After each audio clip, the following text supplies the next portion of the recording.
Upo din ako dito. Alright mga kaibigan. Chief, magandang tanghali. Hi friend. Alright mga kaibigan, ito pong ating mahal na Yorme Isko. Buksan mo, papasukin ko ang mainit na panahon rito.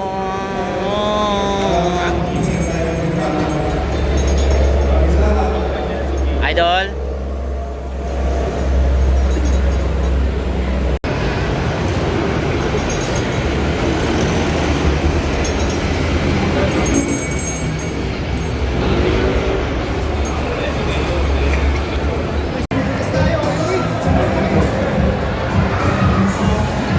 Maraming salamat po, Yorme Isko Moreno, at ang aming General Manager, Mr. Joven Tai.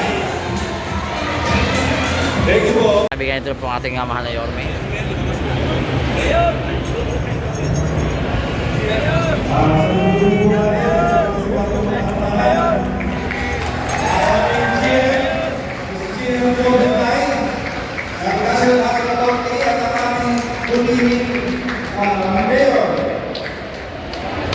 Mayor Isko.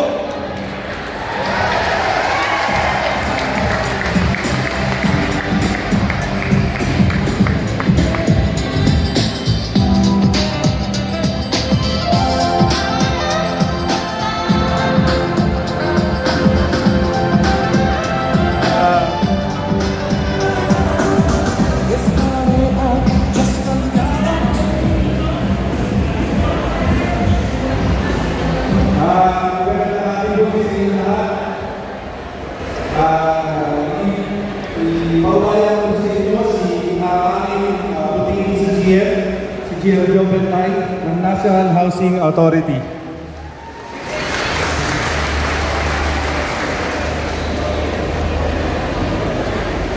Sa ating puting Mayor Isko Moreno,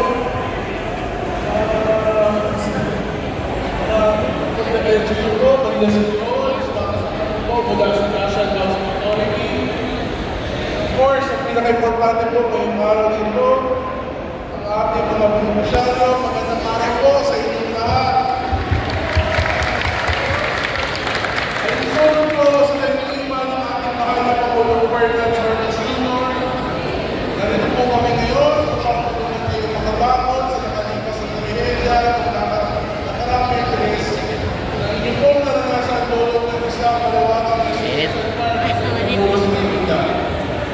ngayong araw po ay mamamahagi po kami ng cash assistance sa ilalim ng aming emergency housing assistance program sa 532 families po na meron po. Alam na po ba magkakaroon na yun? Mamaya sabihin ni Yorme Isko sa inyo kung magkano. Ang ihap po ay sa programa ng EDSA kung saan nagbibigay kami ng unang pinansyal sa mga pamilya nakawiranas po ng kanilang unang bagyo, sunog, landslide at ito. Ang inisip po sa ilang mga pagpuno at nagsusunod sa Ismail pambansa ng bahay para sa ganitong program. Ay walang matibay at nagkakapagulo para makabuti at magpapaunlad ang pamumuhay ng ating mga kababayan. Sa lahat po ng beneficiaryo ng ating ihap, bakit po namin ang makapulong ang pagkakas na ganito sa inyo upang makabangon at makapagsimula ang tulunin. Lagi po natandaan ang NHA ay itulong gagampanan ang mandato ito na mapaghandog ng kasente, ligtas at abot tayong pabahay para sa pamilya Pilipino upang para sa susunod na kapitan. Chef. Maraming salamat po sa inyo at magandang araw po sa ating lahat.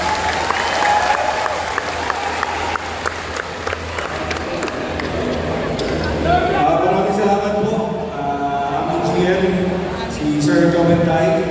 At ngayon naman po, siyempre, ang hindi nyo paborito, ang hindi gwapo, pero pugi talaga eh. Ewan ko ba, ang pinakamamahal ninyong mayor, Yorme Isko Moreno. Ayun. Good morning ulit. Okay.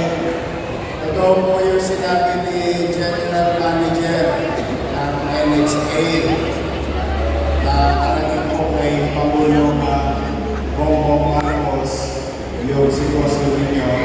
Kaya binigyan siya na ng iba na natulungan kayo. Natutuwa naman ako. Bilis-bilis din si GM. Kaya palakpakan natin ang NHA. Ang NHA ay partner na natin local government kung saan marami, kahit kung kami, parang mag-squatter kami, marami kami na mga kapitbahay na nadala sa sapang palay, nagagatan, nalala niya ng pinarang sila na nabigyan ng mga bahay. Ngayon, makikita niyo sa nagagatan, maayos ang kanilang pamumuhay. Nakakapit pa ito rin dito sa Parola, sa Isla Putin-Mato, at saka sa Arten. Alam niyo naman yung Mabuhay Street, na ito po Arten, na kami nakatira dati. So anyway, ngayon, good news ay ang national government through the leadership of President Bongbong Marcos gave directly to NHA to give financial assistance to every family. At ang tatanggapin niyo raw yung araw na ito ay 30,000 pesos.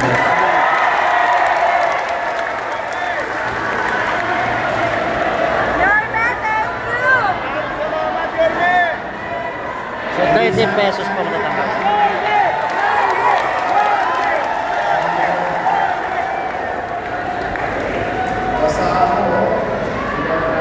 Ganda ng mga ngiti ng iba rin mga kababayan na makakatanggap sila ng 30,000 pesos. Para tumulong ang national government, local government. So, muli, maraming salamat personally. Ako naman, sabi ko sa inyo, ulit-ulitin ko. Narinig ko na rin ito na maraming beses sigurado ng July 1. Tayo, makikipagtulungan sa pamahalaan. Kahit sino ang maupo. Tama ba? Kahit makikipagtulungan ng mga nasyonal o magkakapot ng mga partido. Ulitin ko ha.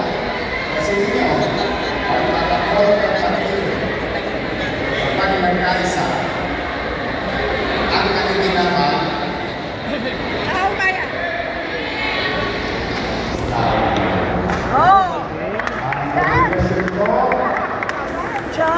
hindi sa partido. Ang obligasyon ko. Record ba? Tama ba? Kaya, pinipilit ko, mapapansin nyo rin, itong buwan na, hindi ako nakikihagapilo sa away ng iba. Kasi ang kalaban kong tunay ay yung kahirapan ng mamamayan. Na siyang sinusuko ko araw-araw kung paano may tataos ang mamamayan. May tatawin. Lalo pa, salunan na kayo. Mamaya, pag-uwi ninyo, taas ng dumihin. Dahil makakakak ang gobyerno, hindi. Dahil sa nangyayari sa ibang dako, apektado ba tayo? Dahil po kami lang na, alam mo, kahit na sino maunawaan, kaya hindi tayo matalaga na ang damdamin na nagtutulungan tayo ng sino mang politiko. Hindi, kailangan meron tayo yung sense of pagkakakinawa sa sitwasyon.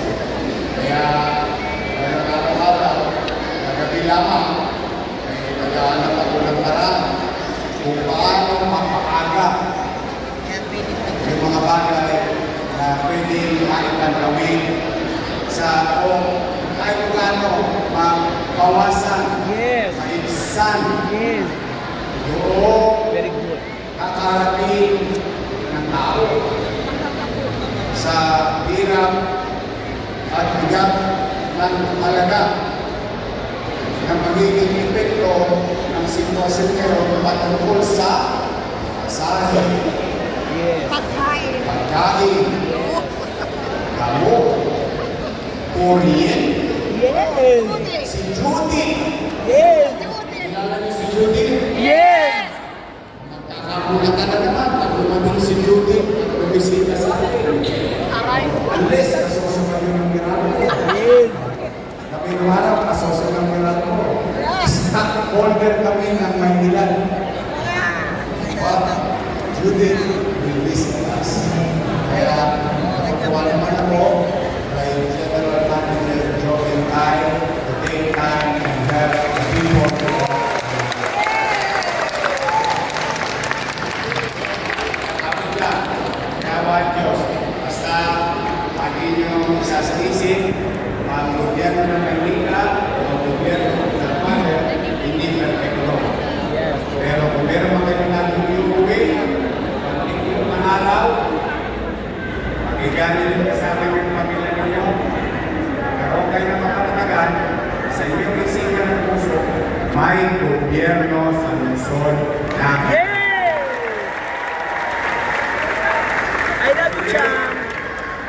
Puso, on behalf of the people of Manila, General Manager Joe Entay, maraming salamat sa iyo at mga taga-NHA. Palakpakan natin ang mga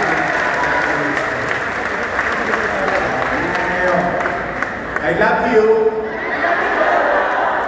Kumain naman kayo? Nakain na kayo ni Jane? Maglalap kayo ni Jane? Sige, maraming salamat at pagkalain na kayo ng buong Manila!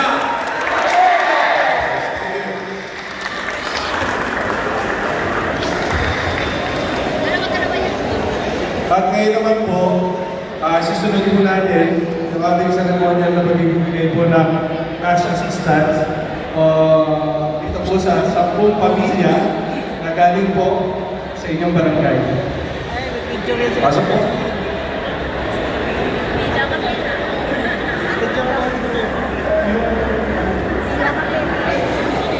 Iisang po. 15 million din sa inyo.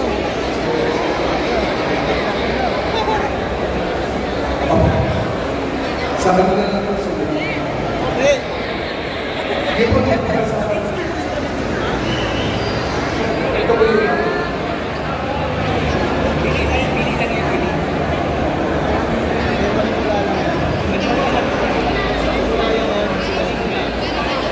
So alright mga kaibigan, ito po tayo ngayon sa may Delpan Complex at kasama po natin ating mahal na Yorme from National Government mga kaibigan. So nakita nyo, binaba na po itong kunting tulong o panimula para sa ating mga kababayan na sunugan sa Intramuros.